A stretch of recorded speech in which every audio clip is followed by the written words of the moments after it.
Great. So let's get started. Oops. All right. So before we get into the meat of the talk today, there's a little bit of housekeeping. So today's session will be recorded, and the recording will be sent out to you sometime next week. And also, please use the chat to submit questions or feel free to unmute yourself. I would love for this to be a very interactive talk. So if you have something you want to add or a question, please feel free to either use the chat, both Sarah and I will be monitoring it, or just unmute.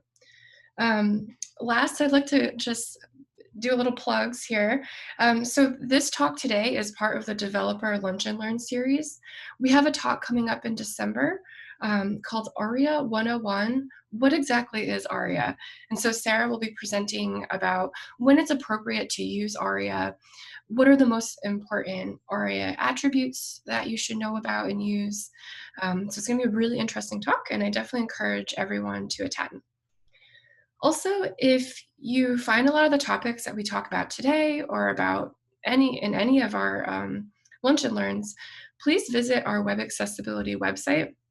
We have loads of resources here, a little bit for everybody. So we have resources for designers, developers, content editors.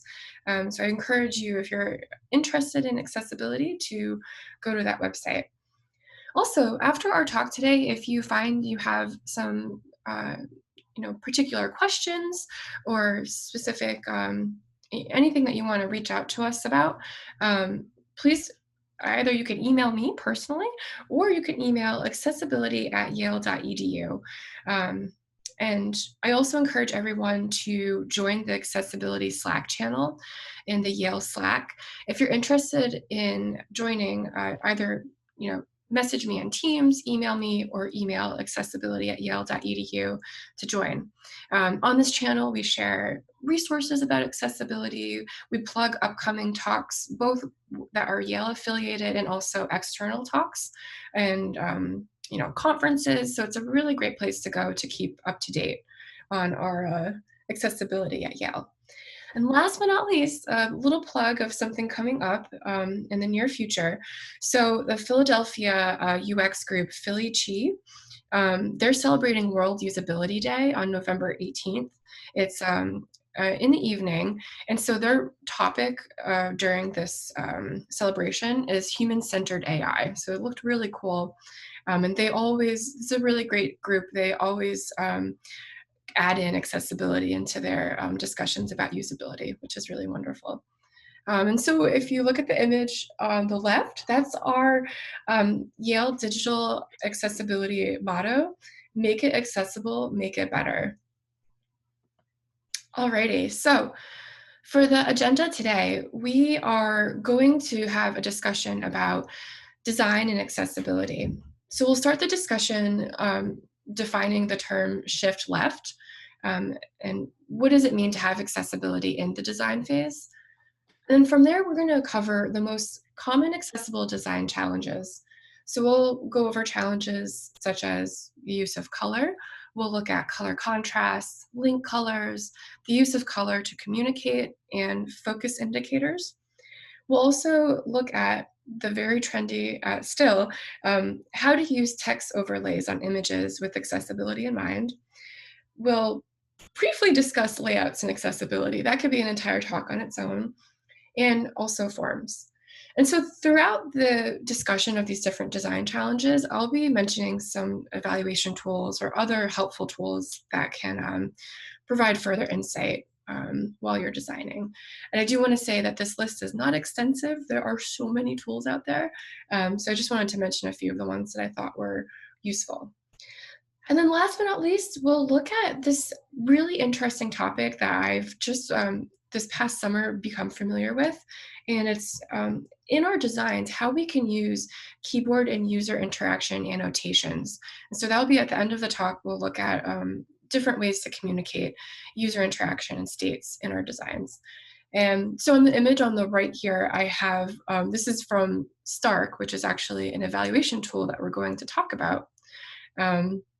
This is from their website, and I thought it was just so timely in a pandemic. It's an image, a really beautifully drawn illustration, very colorful, of a person using crutches and a friend that's helping them. Great. So let's answer this question. What is shift left? So it's the idea that we should incorporate accessibility into the design phase. And there are a lot of accessibility requirements that can be met during this phase, such as color, user interactions, um, you know, we could, forms. So the goal of Shift Left is to catch accessibility barriers as early as possible. And in doing so, hopefully we will decrease the cost, both time and money, that we spend on accessibility overall. So in other words, being proactive about accessibility rather than reactive. And as we'll see in the next slide, reactivity is costly. Um, so last, another point I really want to make that I've found personally when encouraging accessibility being added to the design and conception phases, is that I found that when we start the conversation early about accessibility with the client, it encourages them to start thinking about accessibility of their content, which in the end, that will really be most of the time their responsibility.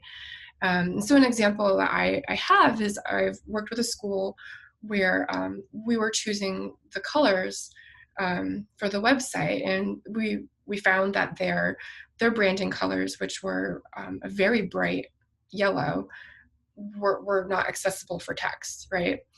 And they were using that color in a lot of text in their printouts. And so that whole discussion during the design phase made them rethink about their branding and the colors that they use and what kind of message they want to send to their users of inclusivity and accessibility. And so on the slide, I have a picture of a little fox that says shift left.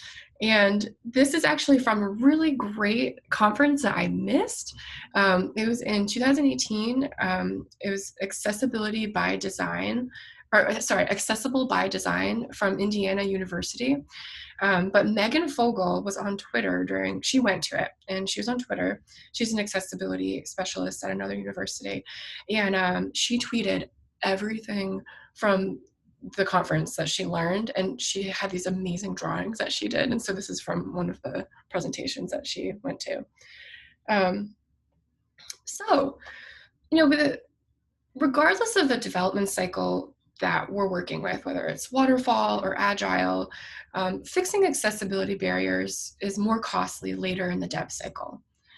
So I made this graph here. It's a bit simplified and a little primitive, but we can see that on the y-axis, we have money and time. And on the x-axis, we have a very generalized development cycle that's linear. Of course, not all projects would ever work this way. There'd be a lot of going back and forth and, a true cycle. But just for the purpose of trying to make this visually understandable, it's linear. And so as we see, when we start adding accessibility, the further down the cycle, it's going to cost more, right? And so if we start considering accessibility during the testing phase, there's going to be a lot of things that need to change if we have to make updates. And so some things that are more costly are some of the reasons why this is so costly. One of them is client expectations are already set at this testing phase, right?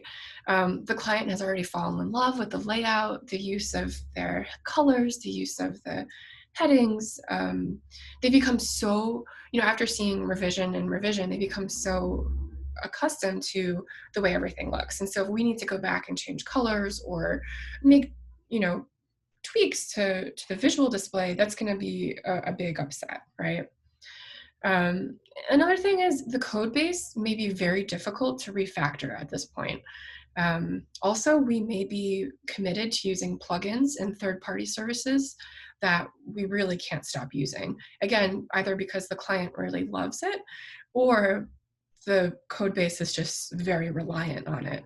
And going back and finding an accessible plugin or an accessible widget, there's just no time, and there may be no way to refactor the code to do that. And a lot of times, good accessibility fixes will require HTML changes. So they'll require, you know, maybe adjustments to the DOM, which is the order of elements in HTML. And as we see in our Sarah's talk next month, ARIA can only do so much, and ARIA can be dangerous at times. So really good accessibility fixes they are at the semantic HTML level.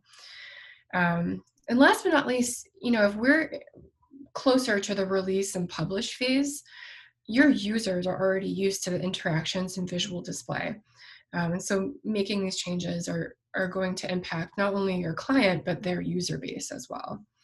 So you can see by this visual, hopefully, that by moving accessibility left, closer to conception and design, more towards the beginning of your development cycle, we can be more proactive and address the requirements early, and in the long run, hopefully save time and money. Great, so we've defined shift left, which I think is, a concept that it's a good way if you're trying to get buy-in from your team to take accessibility seriously in these conception and design phases. Shift left is a really great way to present these ideas. And so now we're going to dive into the common challenges. And so this is something that I see very often in discussions. I've both heard this in phone calls and on discussion forums, that the misperception is basically accessibility is ugly or it restricts your creativity. And I just want to, before we get into these challenges, I really want to, make this clear that that's just not true. You don't need to sacrifice your aesthetics to meet accessibility requirements. It is very challenging, it's true, but there's still ways to fulfill all of these requirements and also create a beautiful site. And so in the next series of slides, we're going to go over some common challenges.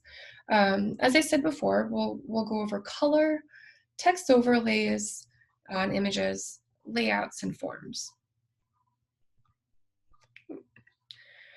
Great, so before we dive into color, there was previously actually a lunch and learn about color in the web that goes very much in depth about color and the human perception of color. I won't go too deep into this now, but if you're very interested in this topic, we do have recordings of that lunch and learn. But I think it's important to remember that some users are unable to perceive color differences, or they may not perceive color the same way you do. So as a designer, this is something to think about as you, especially when you're working with colors. So some examples of disabilities related to vision and perceiving color are listed below. Color vision, there are several kinds of color blindness and varying degrees within those types. So it's difficult to provide a precise explanation of what color combinations are the worst for people who experience color blindness. The most prevalent form of color blindness, though, is red-green color blindness. So that's something to think about when you're creating states and status messages like success or failure. That red and green is going to be difficult for some with the red-green color blindness to perceive. We'll go into that in a couple slides. And also a good thing to think about, visual acuity, field of vision.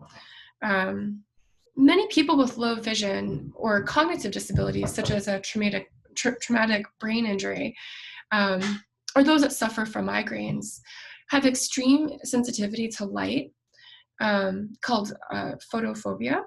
And so bright light makes it difficult or impossible to see and causes eye pain and headaches. For some people, the normal brightness of a computer screen with the light background is not readable, and it's very painful to view. And so they need to change the background to a darker color, like dark mode. And so now getting to visual acuity, I did these out of order. So with field of vision and visual acuity, it's important to think that most or to consider, sorry. Most people with low vision have multiple visual impairments. For example, people with macular degeneration usually develop central field loss, which are blind spots. They often will then acquire poor visual acuity, low contrast sensitivity, high light sensitivity, and other factors such as inflammation, for other individuals, medication, fatigue, environment, and task. These all influence a person's effective vision in a given situation as well. So it's just something to think about, is often our users may have multiple vision impairments, right? And may not just be low vision. They may also get, fatigue from looking at a screen. And we also, I didn't put this on the slide, but we also, it's a great spot to consider temporary impairments. So, if someone has an eye injury and they're wearing a patch, or, if they're out in the sun and they're viewing a website on their phone and there's a huge glare, that's another temporary or situational impairment there. So let's go ahead and dive in. So I won't go too deep into this. There's actually a lot of like math and equations that I did not put on these slides that explain these things, but I'm going to do a very high level explanation of color contrast. But before we dive into color contrast, I think it's important to understand what luminosity is. So luminosity is used to calculate the color contrast, and it's defined by the W3C, so the World Wide Web Consortium, as the relative brightness of any point in a color space, normalized to 0 for the darkest and 1 for the lightest. And so I have an image on the right here that is a blue dot, and then I have a black, kind of gray dot, and a light dot. They both have their opacity set. And so you can see that if I add a darker color, that will decrease the brightness, right? And then if I add a lighter, it will increase the brightness. And so, getting into color contrast ratio, which when you're designing for accessibility, that's really the term you're going to hear the most, is so really, what is this ratio, right? So it's the measure of the difference in perceived brightness between the two colors. So the brightness difference of a white text on a white background is 1:1, right? And black text on a white background is 21:1. So that's the range that we're looking at. And so if, for a little frame of reference to visualize this, if you look at the image on the bottom right there, you'll see that we have the pure red is a ratio of 4:1. So you can actually, it's a pretty good ratio, you can see it. The green is a 1.4:1. That's very difficult to see. That's really close to that 1:1 ratio that white on white has. And then the blue on the white background has 8.6:1. So that's really good as well. And so to frame it in your design, kind of, I don't want to say constraints, but what you need to be considering when you're designing, especially the color of text, is our body text, any text that's a normal size, so below 18 point, we want the 4.5:1. So a little bit, that red text wouldn't pass, right? It's 4:1. For large text, so anything 18 point or above, you can think of like your headings and other large text, like call to actions and stuff. That's 3:1. So it gives you a little bit more wiggle room to use brighter colors. And last but not least, our graphics and UI components. So like the field borders, like input, how you style your inputs, that's 3:1 as well. And other like iconography and things like that. Great, so we're going to use this tool in a couple slides down, but I just wanted to give kind of a really quick, this could be a whole talk on its own, just how to test for color contrast, which actually our last Lunch and Learn by Sarah, our testing 101, she does go over color contrast testing. This is just a quick kind of visual display of what a color that passes looks like and what one that doesn't, um, with the WebAIM color contrast checker tool. So another tool I do want to mention that's very helpful is Stark. So Stark is a really, I find it a very easy to use tool for color contrast testing. It's available as a plugin for XD, Sketch, and Figma. This is an image of it in Figma. It has smart color suggestions, which will kind of help you find a similar color that will pass. And it also has a color contrast checker. One thing I have found is it does not check the contrast of gradients, which in a couple slides down, we're going to find out why that may be important at times. And so that's something you may have to check manually. And I do want to mention that there are a lot of other tools even built into a lot of the design platforms that are very awesome as well. But I just wanted to plug Stark because I do like their smart color suggestions. It's very easy. Great. So a lot of times when I work with designers and or clients, I have heard the question, but what about the colors that don't meet proper color contrast? I love them. I really want to use them. And so these, you can think of the tangerines, the very bright green that's pictured here in the image. The colors that really cannot be used as text on a white background, right? So these vibrant lower contrast colors, we can use them as accents. They can create visual interest in elements that are not conveying information or non-text decorations. And so DQ is a accessibility company that makes a lot of testing tools, and they have a really great they have DQ University, which is a really great place to go to learn about accessibility. Their colors are a series of blues and greens, and they have this really bright green here. And so what they've done is they've used that with that peacock kind of background, and it looks very pleasing. It's not, none of those icons are conveying information. And so it's a really nice way to use that bright color without, you know, feeling any accessibility requirements. So moving on, and this is one of the bigger challenges, and I think, so link color. So I think that many of the websites I go to, I guess it's kind of half and half maybe, but there is a popularity behind not underlining your links, right? And I can see that in some cases it just may clutter the page, or it's a user preference, right, or a client preference is to not underline the links. So I just wanted to make some comments on that. So textual links, and these are links that are found within the body text. They should be colored and underlined to achieve the best perceived affordance of clickability. So to let the user know that they're links and they are clickable. The exception to underlining is when the link is in a navigation. So you can think of your left-hand navigation or top navigation. And I also go into another exception is when we are meeting proper color contrast between the body text and the link color. So we're going to go into that. That's another exception. And I still do think that underlining is important. It should be preferred, but that's just my opinion.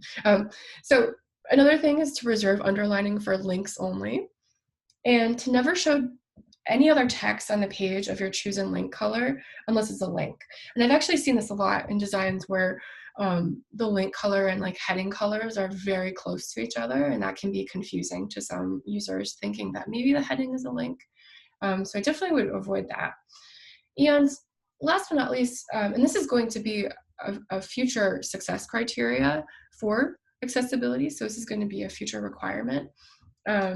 Don't use text links that are close to each other, because the user may not be able to see or select them. And so what this means is if you have two links adjacent to each other, very close to each other, it may be hard for them to as a pointer user, so as a mouse user, to be able to click on the links.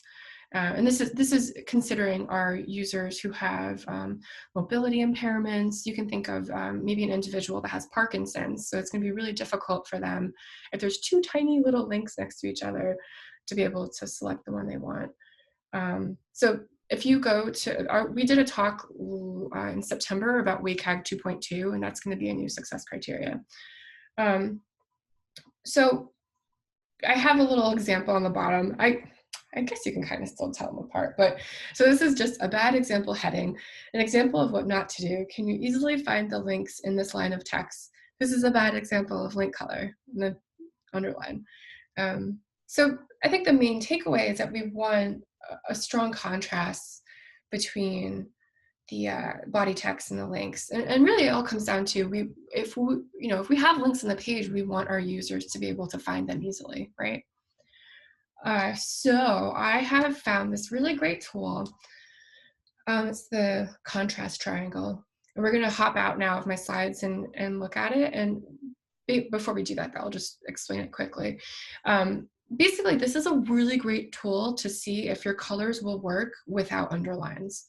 And so this is actually very difficult to achieve, but it's a very interesting challenge, and I actually find it fun finding that sweet spot. And I love that this is an amazing fact.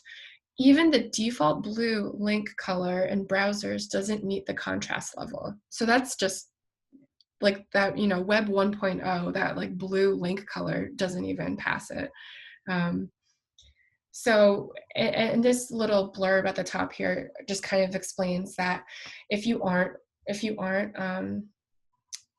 so both the text and links have to have a contrast ratio of 4.5 to 1 or 3 to 1 if it's a large scale text. So we're going to hop out really quick of the slideshow. Okay, and I have, oops, this is the wrong one. So I have this here is the contrast triangle, and we can see here that so the contrast between the white background and the link color is sufficient. So it's 4.6, and we need 4.5. The contrast between the text color, which is that darker gray, and the link color is 3.07 to 1, so that's meeting the 3 to 1 ratio.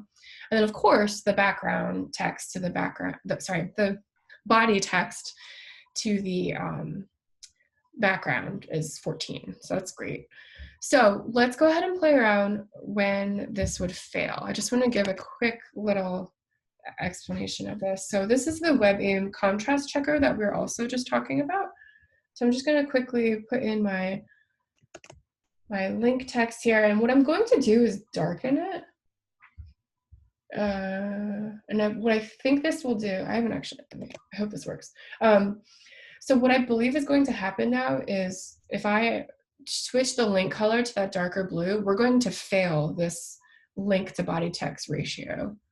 Here we go. See? So this is 1.4 to 1, and you can see that there's a little bit of difficulty. You can still, I can still, with my vision, see that the links are a little bit of a different color, but this is going to be extremely difficult for someone with low vision or someone who may be colorblind, right? So this is when you need to, bam, put those underlines on, and then you're going to be fulfilling that requirement. So this is a great tool. I've helped a couple clients find link colors that work very well without using underline. So it is possible. It's just very, very important to test. So with that, let's get back into that slideshow.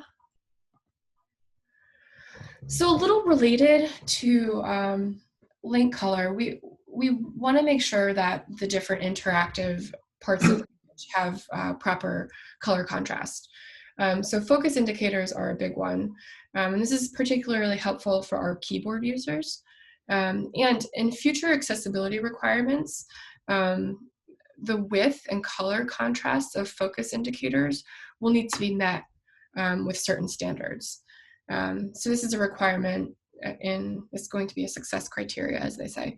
In the future WCAG, which I won't define too much there, all you need to know is it will be a future requirement. And we did a lunch and learn about this actually in September. So if you are very curious about the upcoming requirements coming out, you can go ahead and review that. These requirements will probably be released towards the end of the year, possibly in the beginning of next year. But what we want to think about is when we have a focus state. So let me just go ahead and define that quickly as well. So when we have keyboard-only users tabbing through the page, we want them to easily find where they are on the page. We want them to be able to track their place as they keyboard through the page. So focus indicators should have a minimum number of pixels that change color with at least a 3:1 contrast ratio. And the focus indicator must also contrast with surrounding colors. So this can be difficult depending on your design and layout. If you have a button, some button colors may be difficult to work with. The example, so I have a bunch of images here on the right. If you go all the way down to the bottom, the two example buttons, that's an example from the standard website where they it's WCAG defines all of their success criteria, and so they have used like that yellow outline inside the button to provide that contrast. So quickly, I just want to kind of go over the minimum number of pixels is at least 1 pixel border, or there's a thickness of at least 8 pixels along one of the shortest sides. They have yet to really have nice looking examples of this. Again, these sets of requirements are still being looked at and are not official yet. But it's just something to consider, and it's actually kind of fun to design. And so I have an example at the very top here, the education and learning. This is from gov.uk, who they have an excellent design system. It's just really simple. It's very accessible. And so their hover state and focus state are the same. And that education and learning gets highlighted by the yellow with that nice thick black bar that underlines it. So it's very, very easy to find where you are on the page. And I think that works well on that site. That may not always work well in your designs. Yeah, so this is something to think about, and it's definitely a fun, it's kind of a way that you can make your page really interesting for keyboard users and just really easy to use. Great, so we're chugging along. We're almost done with color. This is definitely one of the biggest parts of accessibility in design. So quickly we can go over the use of color. So it's important that color should never be the sole means of conveying info. And so when color is used as the only means to convey information, people who are colorblind or who have low vision or who are blind will be unable to take advantage of that information and make sense of it. For example, a person with low vision or color blindness will not be able to use that color-coded map of the bus routes up on the right-hand side there, that top image. The colors may look very similar and be hard to tell them apart. And so if you look at the very right-hand side, what they've done is they've replaced the color they've also added in patterns, right? So like stripes and checkers. So it's going to add more visual, difference for the user to be able to see. Another example is, red and green are very, for most of the world is very related to success and failure, right? And so we want to add more information to that because people who are red-green colorblind, they may not be able to tell the difference very easily between the two. And so that's why we always want to use like color plus something else. So color plus font weight, color plus size, patterns or shapes to give further meaning. And we want to pay special attention to forms because, and just other user feedback scenarios, because those are important. We want someone to easily see that they've made an error. So I have a couple other examples here. The image on the bottom left there, it's actually from Teams, so something that we're in all day, every day. So what Microsoft has done is they are communicating your status to your coworkers with color, but they're also using checks and little clock to add more meaning and a dash. And this same thing here in our component library, we've added a little check for success and a little exclamation point for an error, just to add some more information that's not relying on color.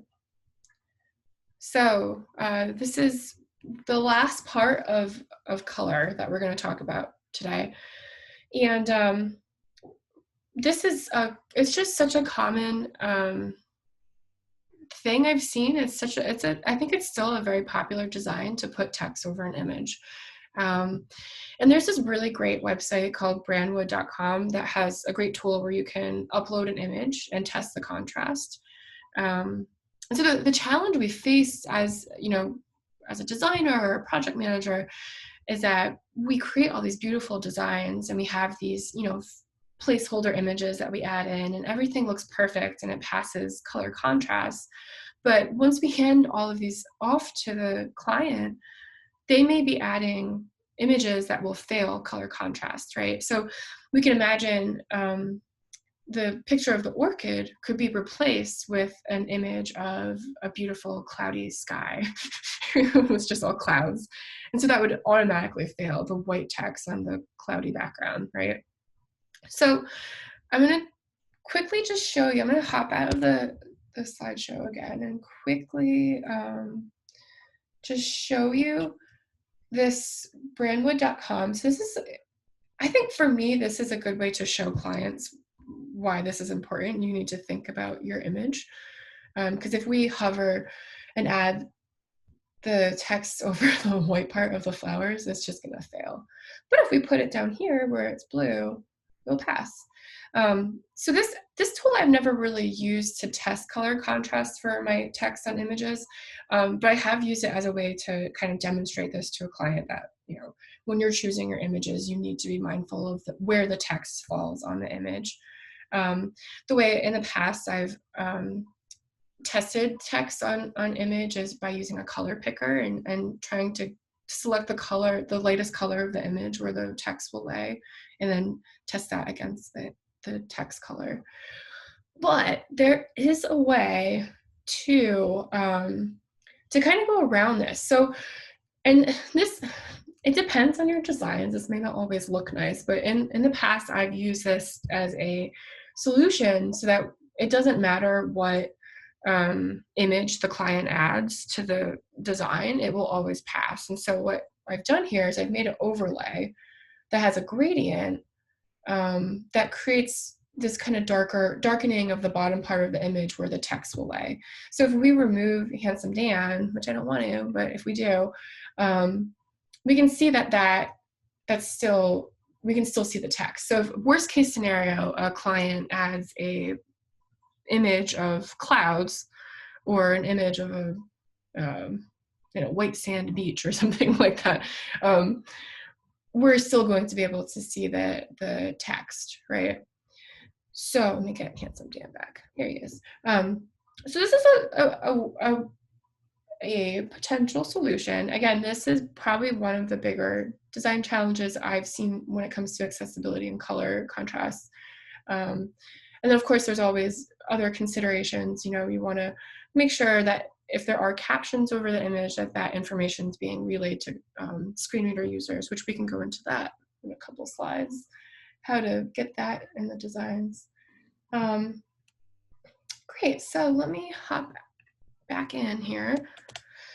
All right, color. That's done. So, as we saw, color is a gigantic part of accessible design, but there's so much more that we can consider, such as our layouts, our user interactions, some of these things aren't as easily tested as color, so I think that's why color gets so much attention, because it's a lot easier to test, especially with automation. These upcoming things that we're going to talk about, these topics are actually, they're more of something you need to check manually, and things to consider as you're creating those designs. So accessible layouts here. This could be an entire talk, so I'm just going to kind of give a very brief kind of overview.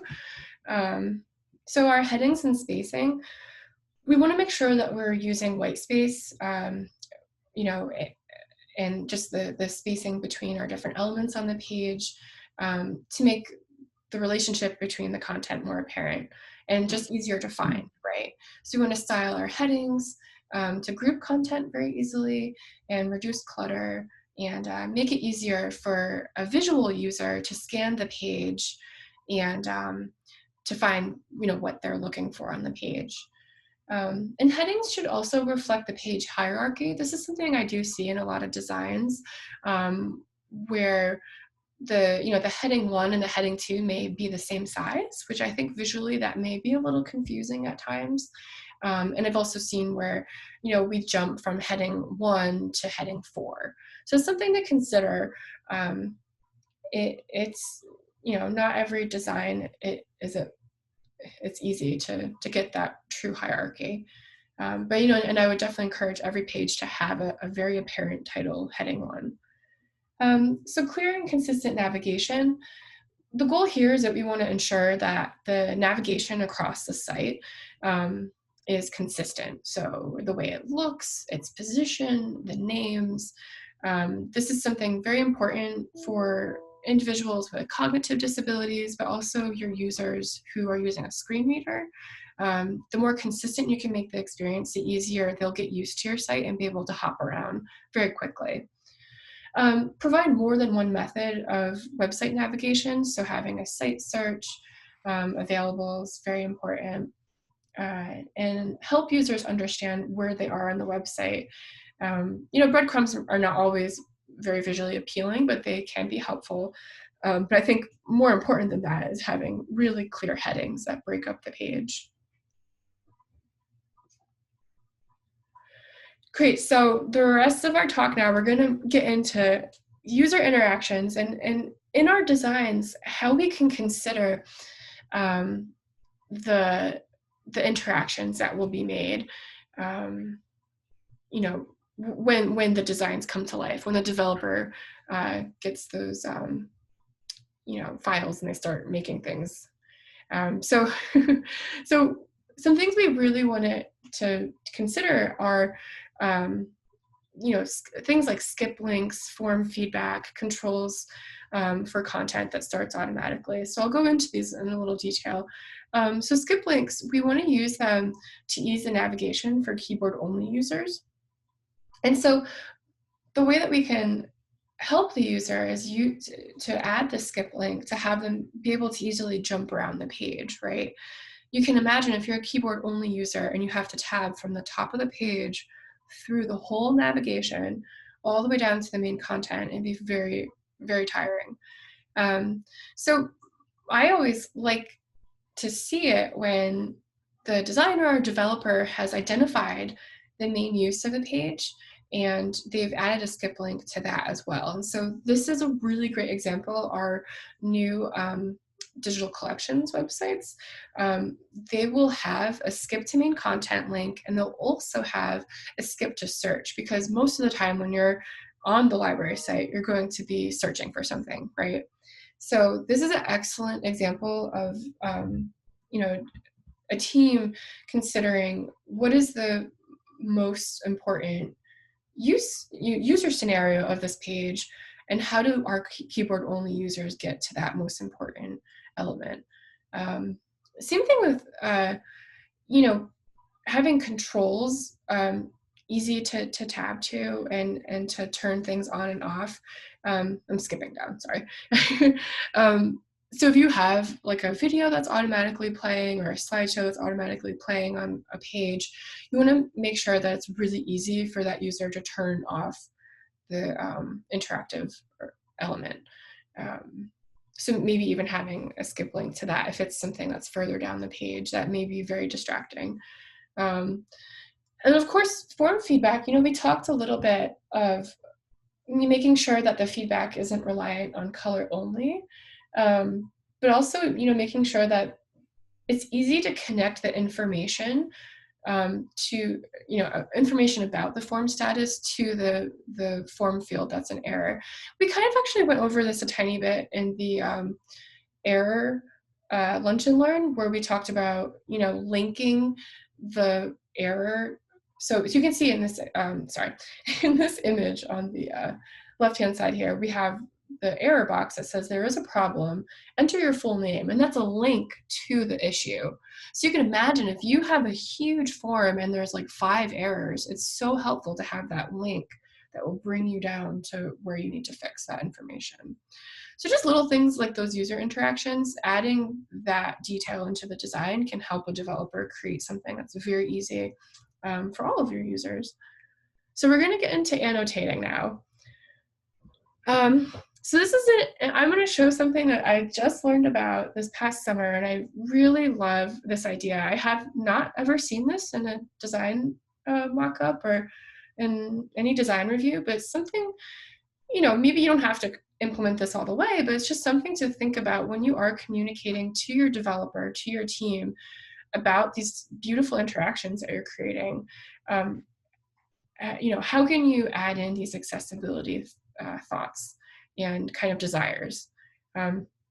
So I'm going to show you Accessibility Blue Lines by Jeremy Elder. He created these little annotations that you can use, and they're helpful to ensure that critical behaviors and content are not lost during the handoff from one group to another, right?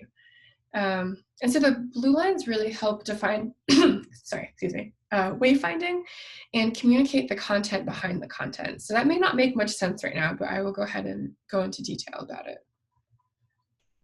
So, with wayfinding, our goal is to convey the expected flow, function, and page sectioning for keyboard and screen reader users.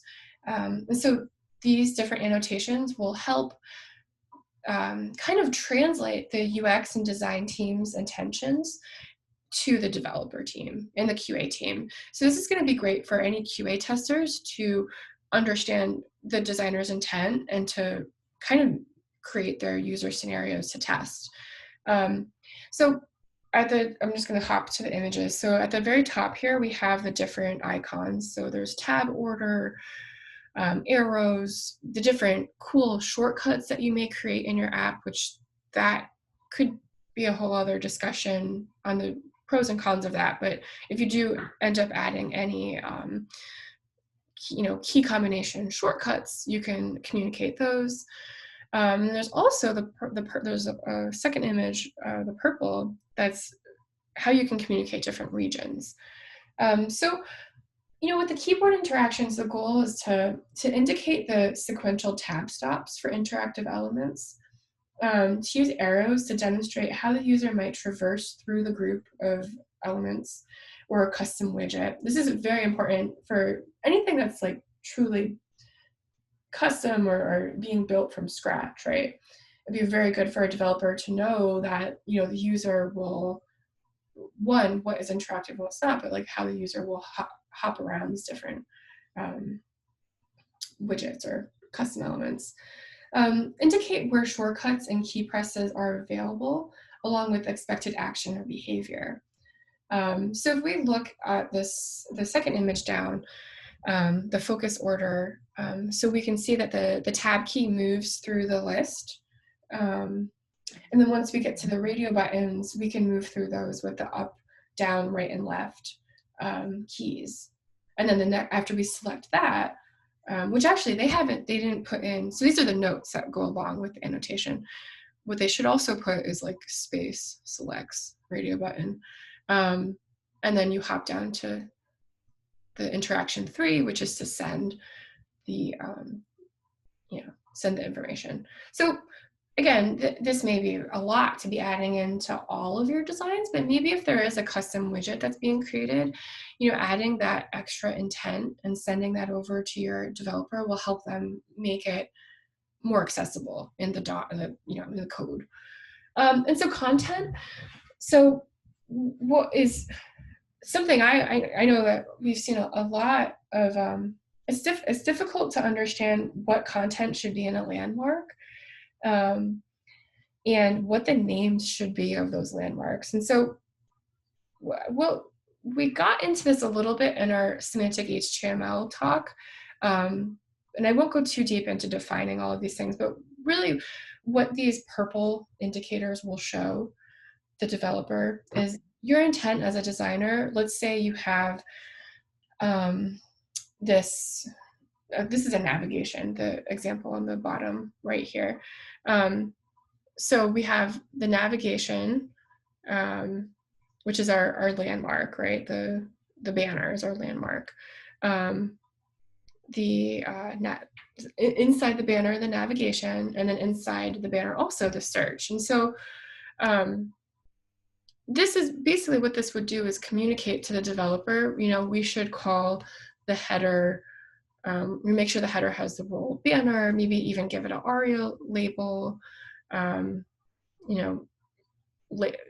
the navigation. So these are communicating to the developer what you think screen reader users should be hearing. And just as like a quick kind of high level example of why this is a really great thing to consider is, I think during the design phase and when the designer is kind of defining the intent of certain elements, they may be the better person to label or name something than the developer. Yes, the developer is creating all of these interactions and putting all this together, but they may not understand the true intent behind all of these decisions. And so when the designer comes up with the label name for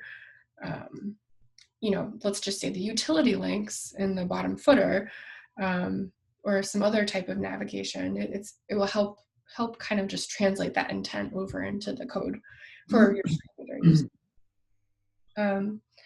So we're gonna hop. Let me just make sure, mindful of the time.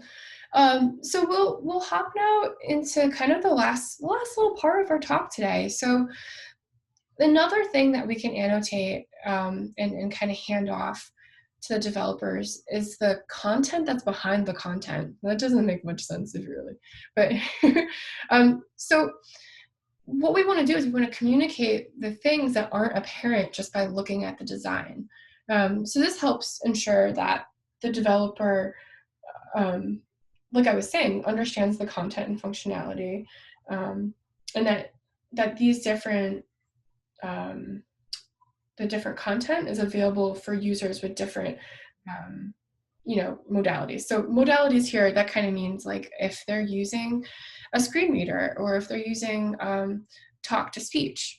So there's all these different tools that your users can be using to visit your page. And so these annotations here are an idea to for the designer to state or indicate, the name, role, state, and properties of the different elements, and provide representation for the non-visible content.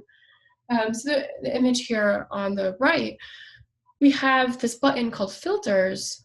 And so if you look at the text here that goes along with the annotations, there's the designer stated the name, role, and state. And so what this basically will do is they're defining how a screen reader user will hear this button. So they will hear filters collapse button. And then 2 shows what the state will be when the button's expanded. And so we'll see it's filters expanded button. And then the what's inside of the expanded content, the panel, will be announced. So, these are things that at first I think may seem a little overwhelming to add into your designs, but I think definitely, just if you are making any custom elements or components that may really need a lot of communication for the screen reader experience, because it may be a little different than a visual user experience. This is a great way to communicate that. So with that, there's some resources. Yeah, so we have well, okay, we have 2 minutes for any questions or anyone want me to go over anything again? I could put my video back on. Hello.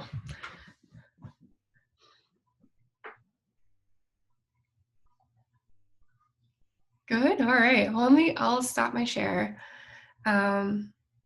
Great. Okay. Well, I guess I'll go ahead and call it and end our talk today. But if anyone has any questions, I often, after a talk, I'll have to let it sit for a while before I come up with a question. So if you have anything at all, just feel free to reach out. Thank you. Yeah, you're very welcome. Thank you, everyone, for attending.